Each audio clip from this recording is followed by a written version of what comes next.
Esta es la iglesia Puerta de Esperanza, situada en San Lucas, Zacatepeques, República de Guatemala, en América Central. Para la gloria de Dios, nuestra congregación fundamenta su fe en Jesucristo y en las Santas Escrituras. Agradecemos a Dios que hoy se pueda contar con Internet para cumplir con cabalidad el mandamiento de nuestro Señor Jesucristo, que es predicar el Evangelio en todas partes del mundo.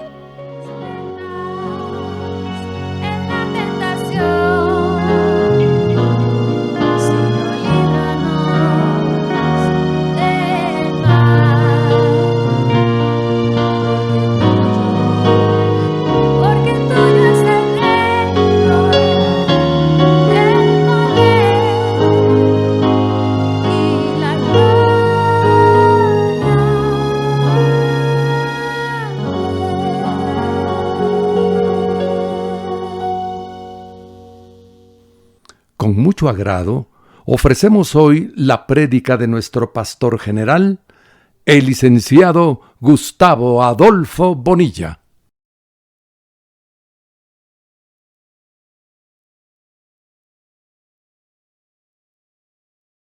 Hermanos, hemos llegado a un capítulo de la Biblia que yo lo veo como el capítulo más triste, más doloroso, y hay una mezcla de sentimientos porque los acontecimientos que aquí se narran son muy duros. Sin embargo, los resultados son maravillosos y uno entra en un momento de reflexión que hay, como digo, sentimientos encontrados, ¿verdad? Hay tristeza, hay dolor, pero al final uno siente un poco de alegría por la resurrección del Señor, ¿verdad? Fíjense que yo veo ahora que sin haberlo planificado ni haber programado que los acontecimientos de los estudios se dieran en la forma que se han dado, veo algo especial. En septiembre, cuando estábamos estudiando este evangelio, cabalmente en septiembre llegamos a ver el nacimiento del Señor. Y todos sabemos pues que hemos hecho las cuentas de acuerdo con las profecías, y vimos que el Señor nació en septiembre, más o menos, al final, en la segunda quincena de septiembre. Y ahora, mire, estamos en marzo y estamos llegando al momento de la muerte y crucifixión del Señor, y casi estamos en la Semana Santa.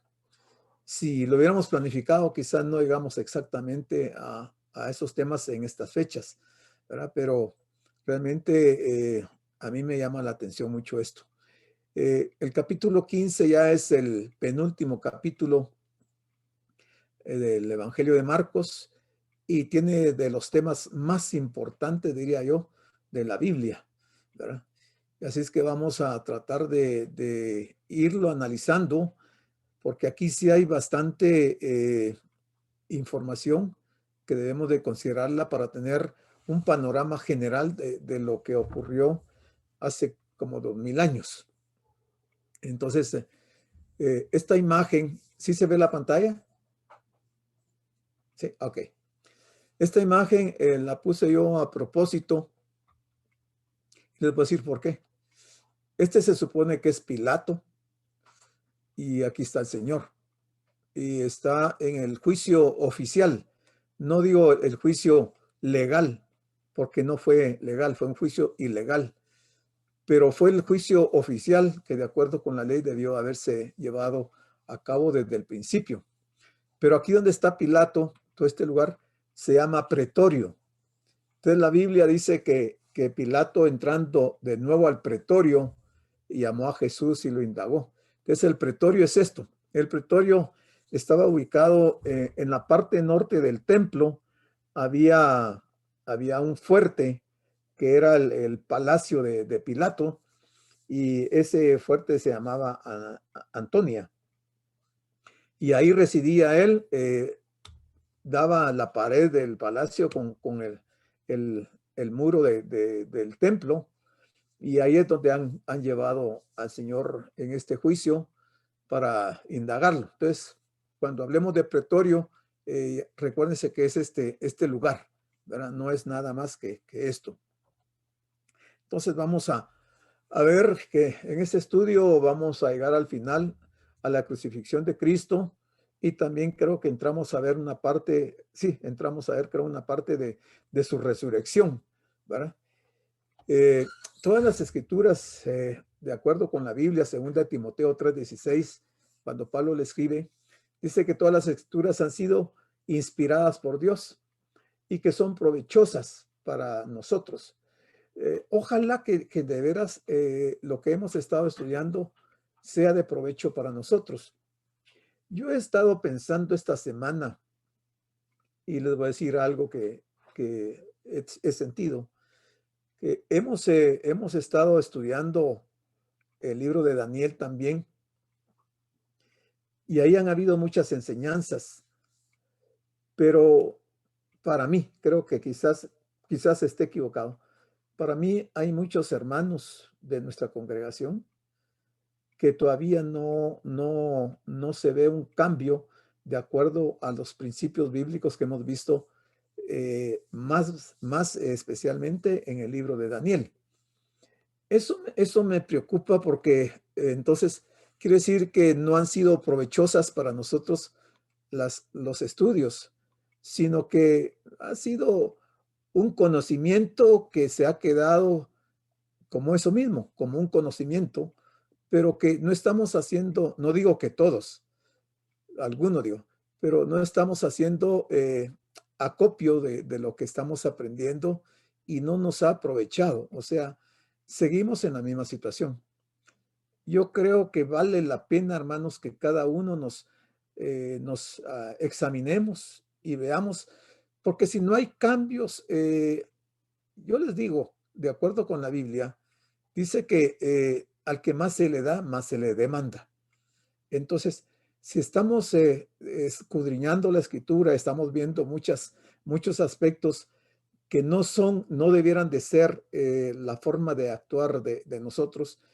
Y a mí me preocupa por esa situación que les digo, de que si se va a dar el arrebatamiento en este tiempo o lo tenemos cerca, no es que se pierda la salvación, porque no se pierde la salvación, pero me preocupa que no se puedan obtener los galardones que el Señor ha querido que tengamos.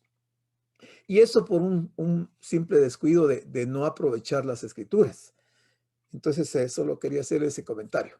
Siguiendo, dice que esta parte del Evangelio describe la muerte y la resurrección de Cristo. Y en la actualidad tiene un significado especial para nosotros. Realmente, si somos conscientes, y no es que nos estemos plegando a las costumbres de la religión tradicional, sino que nosotros estamos en otro sentir. Y creo que esta fecha, porque fíjense que la Pascua fue establecida el 14 de Nisan. 14 de Nisan, el mes de Nisan en el calendario judío va del 15 de marzo al 14 de abril. Entonces, cuando habla del 14 de Nisan, que fue la Pascua, para nosotros sería el 29 de marzo. Entonces, reflexionando sobre esto y sabiendo que estamos ya cerca de ese 29 de marzo, podríamos decir que hace 2000 años por esta fecha, el Señor estaba pasando por este proceso tan doloroso, tan denigrante y tan duro para Él, ¿verdad? Y entonces no es posible que los cristianos no reflexionemos y sintamos en nuestro corazón el dolor de ese sufrimiento que le tocó al Señor pasar. Entonces sí, debemos entonces de ver el significado que sea especial para nosotros de este acontecimiento. En esa noche, porque aquí ya estamos en el día viernes, el pecado constituyó un problema en dos aspectos diferentes, pues desde el punto de vista en la vida del Señor. El pecado estaba tratando de destruir ese acontecimiento tan glorioso para nosotros, pero realmente sabemos que Cristo triunfó sobre el pecado. Jesús estaba haciendo algo con respecto al pecado, y lo que ese algo, que no es algo, sino que es mucho, él iba a morir por nuestros pecados. Ese no es un acto común y corriente, no lo podríamos ver como aquellas fotos que nos pasó el hermano Fernando de aquel reo que ejecutaron y lo pusieron en la camilla y le pusieron la inyección letal. La muerte, Señor, no se puede ver desde ese punto de vista. O sea, eso es mucho más fuerte, más representativo, debería ser más especial para nosotros. Por ese motivo, puede decirse que la cruz es una de las muchas paradojas de la fe cristiana. ¿Qué es una paradoja? Veamos, pero veamos que dice, por ese motivo puede decirse que la cruz, o sea, la muerte de Cristo, es una de las muchas paradojas de la fe cristiana, entendiendo por paradoja un dicho o hecho que parece contrario a la lógica. Pareciera que es contrario a la lógica la muerte, Señor. ¿Por qué? Porque Jesús es Dios, fue Dios en aquel tiempo y seguirá siendo Dios por la eternidad. Entonces, siendo Dios, ahí está la paradoja, que parece contrario a la lógica que Dios mismo, encarnado en Cristo, estuviera pasando por esta crisis tan severa por la que a él le tocó pasar. Esta es la mayor tragedia, la muerte de Cristo, la mayor tragedia de todos los tiempos. O sea, desde Adán hasta nuestros días, esta es la mayor tragedia que ha ocurrido. Pero también es la más gloriosa victoria de la tierra y el cielo. De la tierra porque nosotros fuimos los beneficiados con esa sangre que él derramó. Y en el cielo porque en el cielo el Padre terminó también ese proceso de sufrimiento al ver lo que estaba pasando su hijo y haber derramado toda su ira sobre él por culpa de nosotros, porque él nunca tuvo pecado. Por lo tanto, deberíamos aproximarnos a este capítulo con un sentimiento de simpatía por Jesucristo, por lo que él sufrió. Debemos de tener un corazón del cual fluya la gratitud hacia Dios por proveernos de una salvación tan grande. Es que pensemos, hermanos, si el Señor se hubiera resistido a ir a la cruz, todos nosotros estaríamos condenados a ir al infierno eternamente. Y entonces, ¿cómo no le vamos a tener gratitud al Señor, a Dios, por habernos salvado? No teniendo nosotros ninguna justificación o ningún mérito como para decir, bueno, merecíamos que el Señor muriera por nosotros. Ninguno de nosotros, ni de nadie en todo el mundo puede presentar un mérito para decir que el Señor debía haber muerto para salvarlo. Fue esa cruel injusticia y ese sufrimiento tan amargos que le infligieron al Señor. Viendo ese aspecto de la injusticia que se aplicó con el Señor, hay un personaje que se llama Clovis. Y Clovis expresó lo siguiente: por supuesto que eso era imposible que hubiera ocurrido, pero a mí me llama la atención ese sentimiento que tuvo Clovis. Clovis fue un bárbaro. Recuérdense que en aquellos tiempos habían unas tribus de bárbaros. Y este Clovis exclamó la primera vez que escuchó la lectura del Evangelio: si tan solo hubiera estado yo ahí con mis soldados. O sea, sintió tanto rechazo, tanto rencor por los romanos y quizás por el pueblo judío, que si él hubiera estado ahí, dice, hubiera llevado a su ejército y hubiera hecho una matazón. Pero sabemos que proféticamente eso no podía ocurrir. Pero a mí me llama la atención el sentir de este bárbaro, ¿verdad?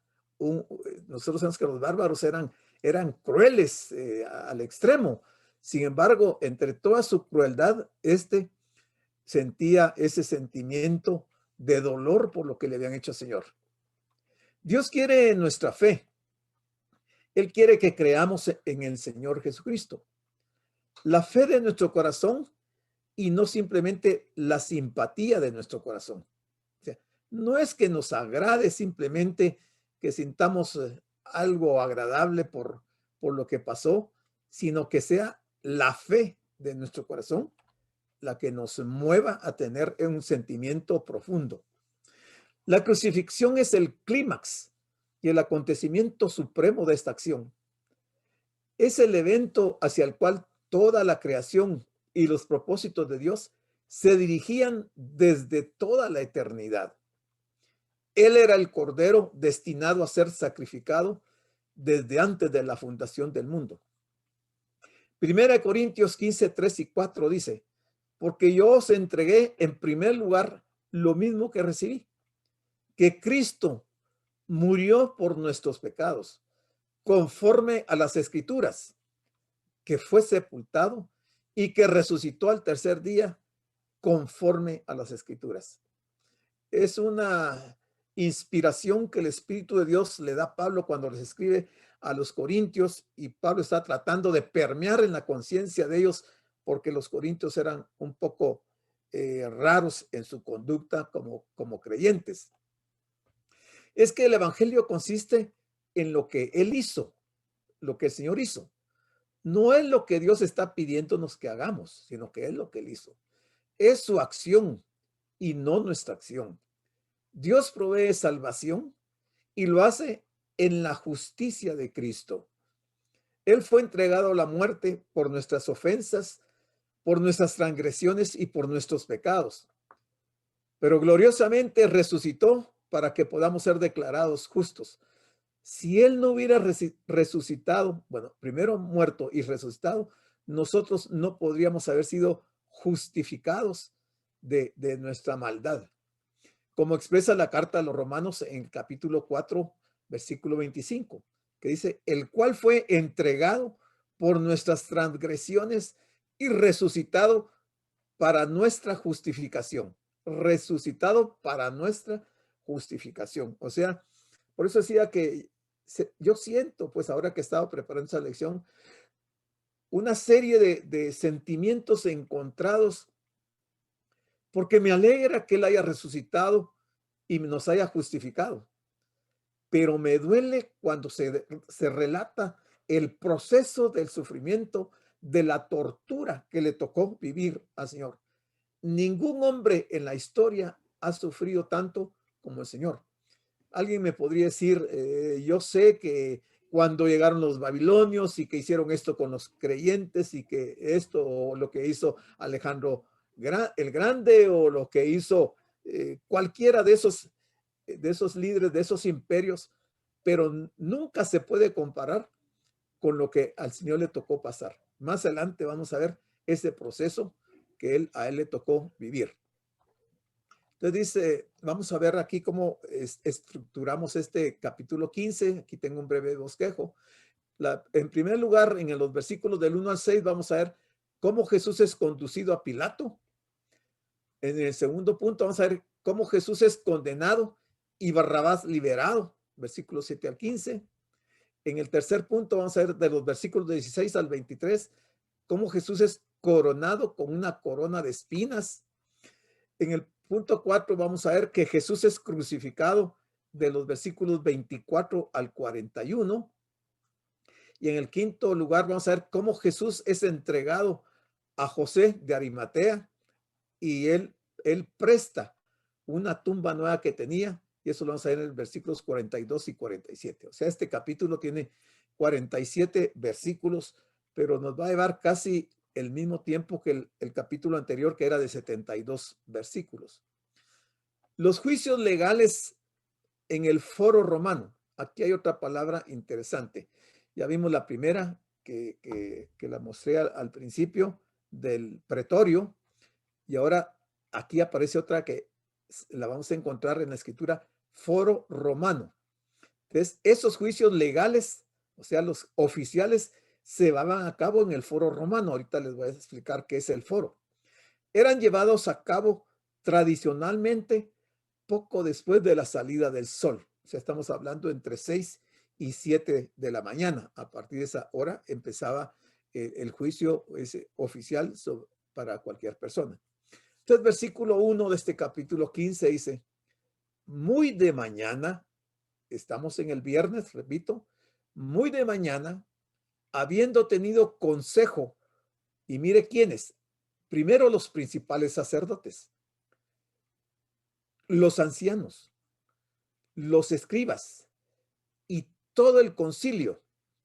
O sea, convocaron a una reunión urgente a todos los líderes de la religión judía.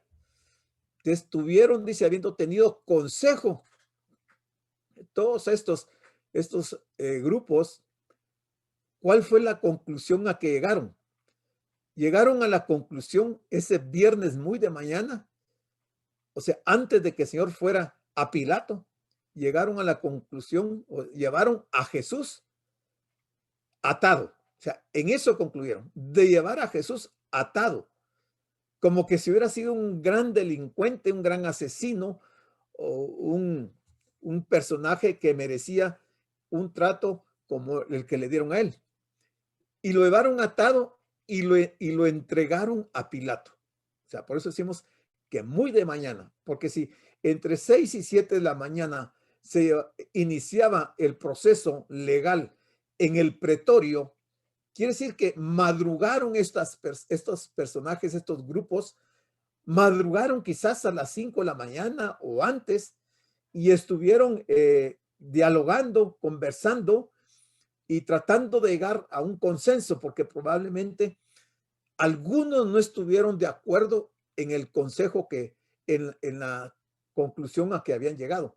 Porque recordemos que dentro del concilio, por lo menos había un hombre que se llamó Nicodemo, que no estaba de acuerdo con la actitud de los fariseos y del Sanedrín.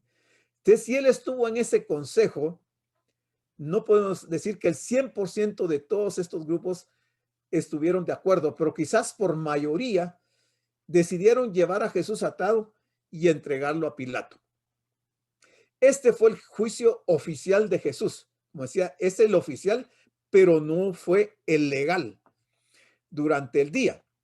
Delante del Sanedrín, que lo escribe Lucas en el capítulo 22, versículos 66 al 71. El juicio fue llevado a cabo muy de mañana, lo que hablamos, por una buena razón.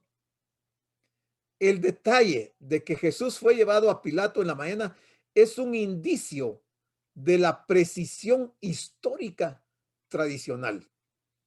Un indicio de la precisión histórica. Y decimos histórica porque si la historia relata algún acontecimiento de los más importantes que se han dado en el mundo, todos sabemos que el diluvio fue algo histórico, impresionante y todo, pero eso no se puede comparar con el juicio que le llevaron al Señor ese día, ese viernes por la mañana. El motivo de esta actitud fue que el Sanedrín, porque eso lo discutieron en esa convocatoria que hicieron de mañana, el Sanedrín no podía condenar a muerte a Jesús, tampoco podía llevar a cabo la ejecución. Sin embargo, recordemos cómo el apedreamiento de Esteban lo hicieron sin recurrir a Pilato ni al foro. Miren lo contradictorio que eran. A Esteban no lo llevaron ante Pilato ni ante el foro, sino que lo apedrearon por propia decisión de los religiosos. Pero ahora aquí con Jesús, ellos no se atrevieron a crucificarlo, a matarlo, ni siquiera bueno, sí lo condenaron a muerte, pero no lo podían ejecutar. Y entonces le pasaron la responsabilidad a Pilato. Entonces, ¿qué es foro? foro es la plaza central en las ciudades de la antigua Roma, donde estaban los principales edificios públicos y se celebraban las reuniones políticas y los juicios. Es como decir hoy en día lo que nosotros conocemos como el Palacio de Justicia. Hermano Fernando o hermano Juan Carlos, ¿nos podrían explicar otros nombres que tenga el Palacio de Justicia?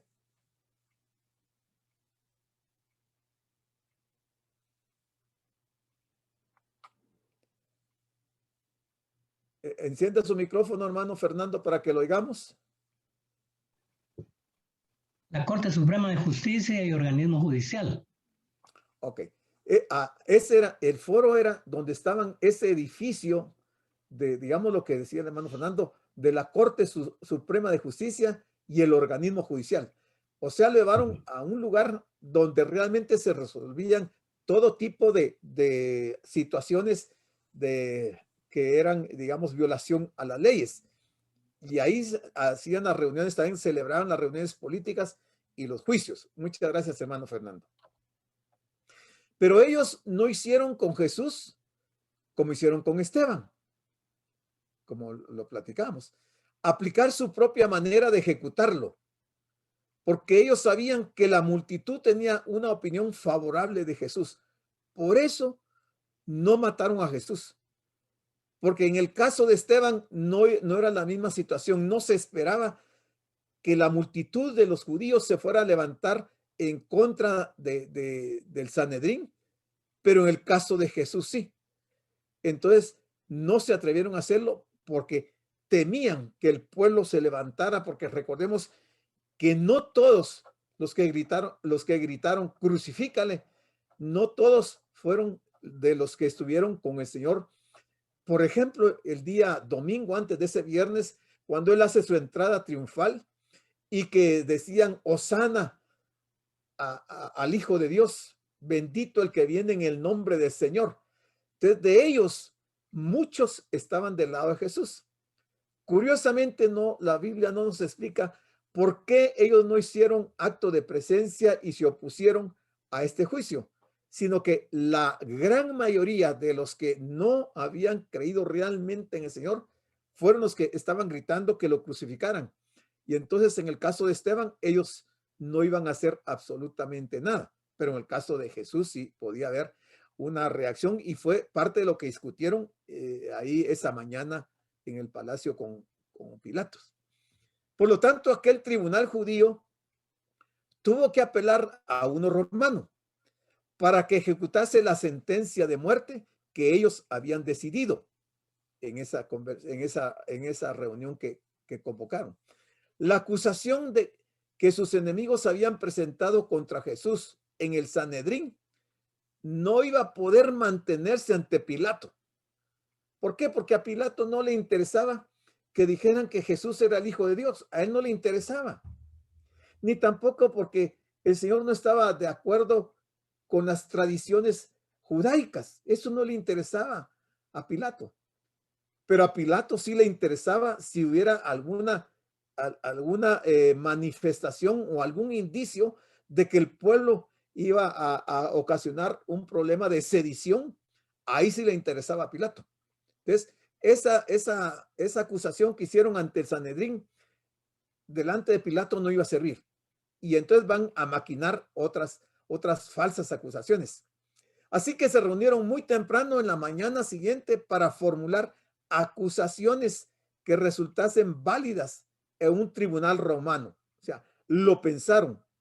Fue con conocimiento, fue a propósito que lo hicieron. E hiciesen legal la acción ilegal de la noche anterior. O sea, cuando hablo aquí de acción ilegal, es cuando prendieron al Señor en el Monte de los Olivos y lo llevaron a casa de Anás. Eso había sido ilegal, pero ahora ellos querían ante el tribunal romano justificar y hacer legal esa acción ilegal que habían habían llevado a cabo con el Sanedrín. Pilato era el gobernador romano en Jerusalén en aquel momento. Los juicios legales en el foro romano, que ya dijimos como la Corte Suprema de Justicia, eran llevados a cabo tradicionalmente poco después de la salida del sol, lo que hacíamos entre 6 y 7 de la mañana.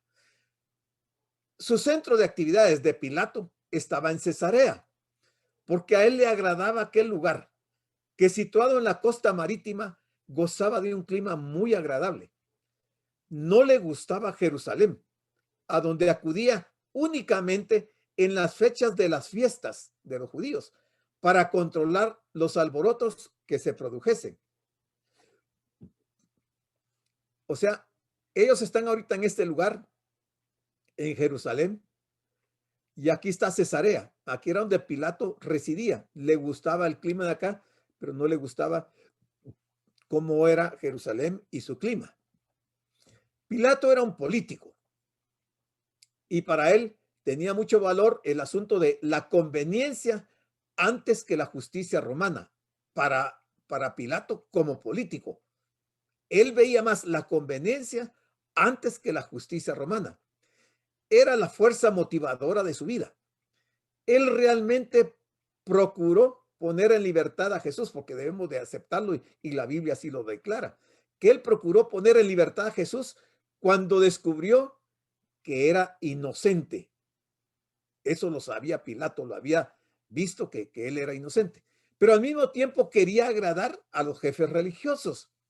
Él pensó que si Jesús colaboraba, que no entiendo en qué sentido el Señor podía colaborar, también podría complacer a las autoridades religiosas, porque obviamente que la muerte del Señor estaba profetizada y el Señor no iba a colaborar para evitar la muerte, ¿verdad? Pero quizás algo más esperaba Pilato, que quería quedar bien tanto con Jesús como con las autoridades religiosas. Era un típico ejemplo de un político libre, de las ataduras nobles de la honestidad y de la integridad. Era un típico ejemplo de un político libre de las ataduras nobles de la honestidad e integridad, que trataba de lograr soluciones de compromiso complaciendo a todas las partes. Cuando uno trata de actuar de esa manera, o sea, complaciendo a todas las partes, normalmente no se complace a nadie. Antes de que Pilato pudiera hacer su decisión, él debía de seguir los procedimientos normales para el juicio, porque existían desde aquella fecha procedimientos normales para llevar a cabo un juicio y poder condenar a un reo. De la misma manera en que todos los romanos lo hacían, había un procedimiento establecido para un juicio criminal, juicios que por principio eran públicos. Entonces miremos cómo era el procedimiento para un juicio criminal. Primero, el demandante, o sea, el que estaba acusando, traía un cargo en contra del acusado. El magistrado, que era el juez, examinaba a ambos, tanto el cargo que se estaba haciendo contra el acusado, como lo que el acusado iba a esgrimir en su defensa propia. Las dos fuentes principales de evidencia eran las declaraciones del acusado. Mire, las declaraciones del acusado eran fuentes principales de evidencia. Y cuando vemos que en la Biblia dice que el Señor cayó y no se defendió, ahí se estaba dando un hecho legal en donde prácticamente el Señor estaba renunciando a su derecho por medio de su declaración para ser exento, para que lo declararan inocente. Pero, y la otra de las fuentes principales era la evidencia traída por los testigos, la evidencia. Y los testigos, los que lo estaban acusando, no tenían ni una sola evidencia. Por el contrario, habían declaraciones durante los 3 años del ministerio del Señor que él jamás había violado la ley romana ni la ley judía. Cuando toda la evidencia era recibida, un oficial de la corte declaraba que toda la evidencia estaba completa. El magistrado, o sea, el juez, era liberado para consultar con sus consejeros. O sea, el juez todavía tomaba ese beneficio de consultar con sus consejeros para determinar cuál iba a ser su sentencia, cuál iba a ser el juicio que iba a dictar. Y luego anunciaba su veredicto, desde el tribunal. La sentencia era ejecutada inmediatamente. O sea, ya habiendo el juez declarado que el reo era culpable, entonces la sentencia se ejecutaba inmediatamente. Ese era el procedimiento para un juicio criminal en aquella época. Entonces veamos lo que dice el versículo número 2 de Marcos capítulo 15. Y dice, Pilato, como ellos, el Sanedrín, entregó al Señor a Pilato, o sea, ese viernes por la mañana, luego que convocaron y llegaron a esa resolución, lo llevaron ante Pilato. Y entonces Pilato hizo esta pregunta: ¿eres tú el rey de los judíos? La pregunta es bien delicada, porque si el Señor decía que sí, él era el rey de los judíos, se estaba oponiendo al gobierno de Roma, y era como que fuera confeso de que quería organizar una sedición para derrocar al imperio romano. O sea, la pregunta no es así de simple. ¿Eres tú el rey de los judíos? Y Marcos registra el juicio de Jesús en el segundo paso. Los cargos fueron traídos delante de Pilato y ellos dijeron, entre sus falsas acusaciones, decían que este hombre, o sea, Jesús, es culpable de traición. Mire qué hipócritas y qué mentirosos los líderes religiosos, los levitas, la tribu que el Señor había escogido para dirigir la adoración en el templo, para adorar a Dios. Y ahora lo que están haciendo con Dios es acusándolo que era culpable de traición. ¿Y por qué? Porque él dice ser rey de los judíos oponiéndose a César. Nunca el Señor dijo que él iba a estar comandando un grupo para tomar el trono y para ser el primer ministro o el primer líder de Jerusalén. Por lo tanto, Pilato examinó al acusado con la pregunta esta: ¿eres tú el rey de los judíos? Los líderes judíos tenían sus razones para esperar un resultado favorable cuando enviaron a Jesús ante Pilato. O sea, ellos estaban 100% seguros que Pilato lo iba a condenar. No contaban con que Pilato iba a hacer una revisión más minuciosa y más exhaustiva de los cargos que le estaban haciendo. La historia secular nos muestra que él, o sea, Pilato, era un hombre cruel, era un hombre sin compasión. Por eso pensaban los judíos que Pilato lo iba a condenar, que era un hombre sin compasión y completamente insensible de los sentimientos morales de los demás. Seguramente ellos pensaban que Pilato condenaría a Jesús.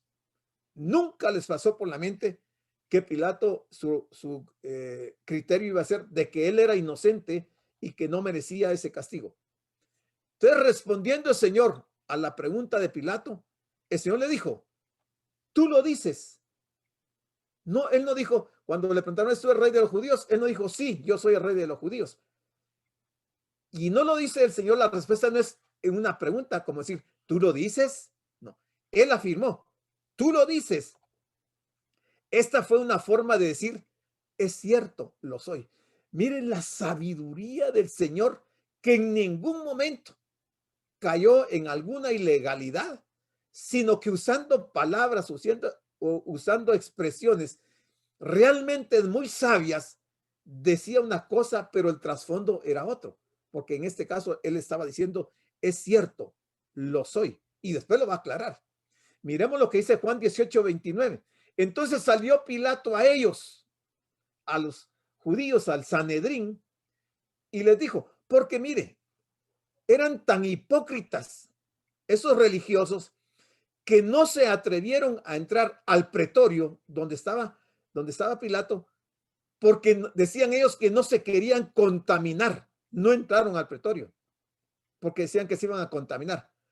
Pero no se pusieron a pensar que la mayor contaminación era la falsa acusación, las mentiras que iban a usar en contra de Jesús. Entonces, cuando salió Pilato a ellos, y les dijo: ¿qué acusación traéis contra este hombre? Juan 18:30 dice: respondieron y le dijeron los líderes religiosos del Sanedrín: si este no fuera malhechor, no te lo habríamos entregado. ¿Cuál era la evidencia que ellos tenían que presentar ante el juez para comprobar que el Señor era un malhechor? No había nada de esto. Sin embargo, fueron, como decía, tan hipócritas que no, sin sangre en la cara, que fueron a acusarlo y a decir una tremenda mentira delante de Pilato. Juan 18:33. Entonces Pilato volvió a entrar en el pretorio. Por eso les quise aclarar que era el pretorio. Volvió a entrar en el pretorio y llamó a Jesús y le dijo: ¿eres tú el rey de los judíos? Segunda vez. ¿Eres tú el rey de los judíos? Y mire la conversación que se desata ahí en ese momento. Y lo dice Juan en 18:34. Jesús le respondió en forma de pregunta: ¿dices tú esto por ti mismo o te lo han dicho otros de mí? Le devuelve la pregunta haciéndole o pretendiendo, Señor, que él declarara o respondiera si era por él mismo que estaba diciendo eso, que si él era el rey de los judíos, o porque otros se lo habían dicho de él. O sea, el Sanedrín eran esos otros que lo habían llegado a acusar. El 35 de Juan 18 dice: Pilato le respondió a la pregunta que el Señor le hace: ¿soy yo acaso judío? Tu nación y los principales sacerdotes te han entregado a mí. Y le vuelve a preguntar: ¿qué has hecho? Juan 18:36. Respondió Jesús: mire qué categórico y qué sabio y qué verdad tan profunda que él dice: mi reino no es de este mundo. Si mi reino fuera de este mundo, mis servidores, que son los ángeles, no era Pedro, Juan y todos ellos, mis servidores pelearían para que yo no fuera entregado a los judíos. Pero mi reino no es de aquí. Mire qué categórico y qué contundente en sus respuestas, y qué seguridad tan grande y qué forma de responder, que desarmó a Pilato totalmente, lo desarmó. Juan 18:37 le dijo entonces Pilato: luego, ¿eres tu rey? Tercera vez. ¿Eres tu rey? Respondió Jesús: tú dices que yo soy rey. Yo para esto he nacido. Mire qué interesante. Yo para esto he nacido y para esto he venido al mundo, para dar testimonio a la verdad. Por supuesto que Pilato no está entendiendo nada, absolutamente nada en ese momento. No pudo comprender el lenguaje del Señor. Todo aquel que es de la verdad, le dice el Señor, oye mi voz. En Juan 18:38, Pilato respondió y dijo: ¿qué es la verdad? Si él pregunta qué es la verdad, es probable que él tuviera algún concepto de la verdad que iba a ser equivocado, o estaba hablando de una verdad diferente a la que el Señor se estaba refiriendo en un lenguaje espiritual. Y cuando hubo dicho esto, salió otra vez Pilato a los judíos y les dijo: mire, qué clarísimo, yo no hallo en él ningún delito. Yo no hallo en él ningún delito. O sea, hasta aquí iba bien la apreciación y la convicción de Pilato. Hasta ahí iba perfectamente bien. Los gobernantes judíos sabían que si ellos traían a Jesús delante de Pilato con el cargo de que él decía ser Dios, Pilato simplemente hubiera bostezado. Él hubiera dicho: nosotros los romanos tenemos centenar de dioses. ¿Cuál es el problema con uno más, con un Dios más? Pero si ellos traían a Jesús delante de Pilato como el rey de los judíos, entonces Pilato habría tomado a Jesús con seriedad, como una amenaza política en potencia, porque no podía haber ningún rey salvo César y Pilato era un representante de César. Mire, qué interesante esa conversación. O sea, esa conversación, hermanos, ustedes la van a tener mañana ya grabada. Revísenla. Yo aquí hice un resumen de lo que está en los diferentes evangelios para tener el cuadro completo de lo que ocurrió esa mañana ahí en el pretorio, en el juicio oficial que se celebra, Señor. Y realmente es una joya oír las expresiones del Señor, su defensa. O sea, él no necesitaba ninguna defensa. Él se podía defender a sí mismo porque él era más sabio que cualquier defensa que se le hubiera asignado. Marcos 15:3.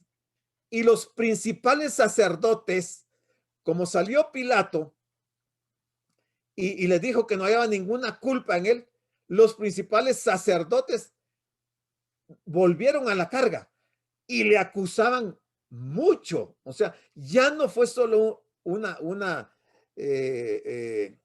falta que le estaban atribuyendo, sino que fueron un montón, dice, le acusaban mucho. Irónicamente, Jesús fue acusado de lo que él rehusaba hacer exactamente, porque le preguntaban al Señor si en ese tiempo iba a establecer su reino y él nunca dijo que sí. Lo que contestó fue: no les corresponde a ustedes saber la potestad de Dios, la voluntad de Dios. El tomar una posición política en contra de Roma. Jesús era en verdad el rey de los judíos. En realidad, él era el rey de los judíos y sigue siendo el rey de los judíos. Y no solo de los judíos, sino que de todo el universo, de todo el mundo. Pero no en un sentido político o militar. Eso es porque él dijo sí a la pregunta de Pilato, pero un sí con sus reservas, cuando él le dijo, tú lo dices. Y él porque él no quiso nada de las demás acusaciones en su contra, o sea, Pilato. El sumo sacerdote, los principales sacerdotes, oiga, el sumo sacerdote, los principales sacerdotes, los escribas, los ancianos, los fariseos, los herodianos, los saduceos, la guardia del templo y varios judíos estaban violando flagrantemente uno de los mandamientos dados por Dios. Flagrantemente. Y eso está en Éxodo 20:16. O sea, por eso que cuando uno toma algún pasaje de la escritura debe irse a los contextos. Aquí ninguno de todos estos, ni el sumo sacerdote, ni los principales escribas y toda esa gente, ninguno se puso a pensar de que estaban violando lo que dice Éxodo 20:16. Y dice, no hablarás contra tu prójimo falso testimonio. Y en este caso, el prójimo era Jesús. Y es claro y es contundente, dice, no hablarás contra tu prójimo falso testimonio. Y era lo que estaban haciendo la cúpula de la religión judía en aquel tiempo. Los representantes, se supone, de Dios aquí en la tierra, en el templo. Ahora, las consecuencias no iban a quedar a la deriva, porque también Deuteronomio 28:15 lo debemos de considerar. Y dice, pero acontecerá, si no oyeres la voz de Jehová tu Dios, para procurar cumplir todos sus mandamientos, para cumplir todos sus mandamientos, ya vimos lo que decía Éxodo, y sus estatutos que yo te intimo hoy, vendrán sobre ti todas estas maldiciones y te alcanzarán. En el año 70 de la época de Jesús, de ese tiempo, de nuestra era, la maldición cayó sobre los judíos.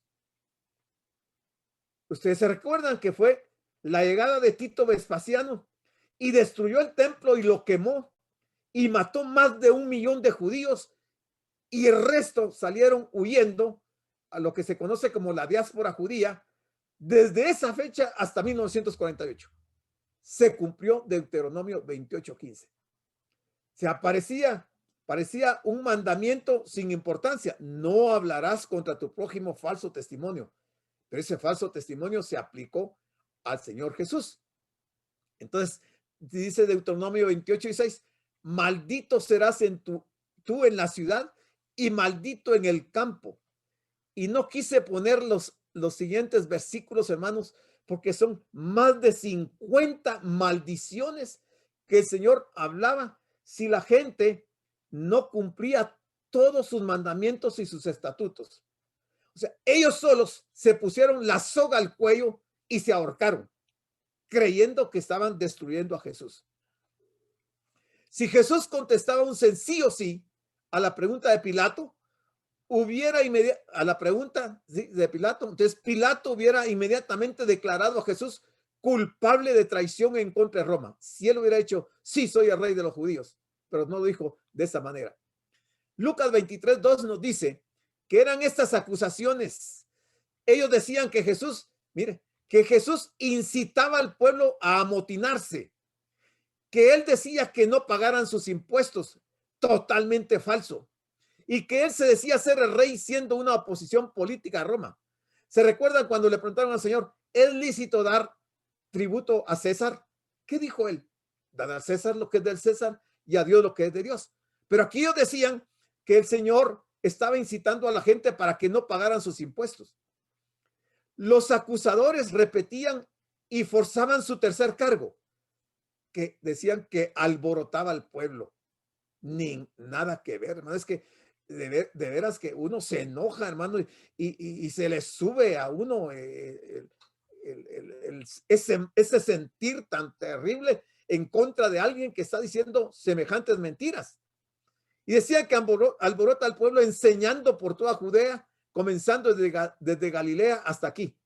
¿Y qué fue lo que él enseñó, hermanos? Totalmente todo lo contrario de lo que ellos le estaban acusando. Por eso decimos que hicieron una serie de acusaciones terribles. Tal silencio era enteramente inusual en el foro y demostraba una presencia y dignidad, el cual confundía al juez, al prefecto. Sin una defensa, oiga, sin una defensa por parte del acusado, que era el caso de Jesús, la ley estaba del lado de los acusadores. Mire, si el Señor no se defendió, entonces la ley se pasaba del lado de los acusadores. Los magistrados romanos no les gustaba hallar culpable a un hombre sin tener defensa, pero ellos a menudo sentían que debían hacerlo. Ya no nos da tiempo de continuar con los siguientes versículos. Nos vamos a quedar aquí porque si no, no puedo explicar los argumentos y las declaraciones que hay en la Biblia. El próximo viernes estaremos iniciando de Marcos 15:4 para continuar con ese proceso oficial, pero que fue ilegal. Les voy a dejar el tiempo por si quieren hacer preguntas. Damos las gracias por su atención a la prédica del pastor general, licenciado Gustavo Adolfo Bonilla, e invitamos a la prédica del próximo domingo a esta misma hora.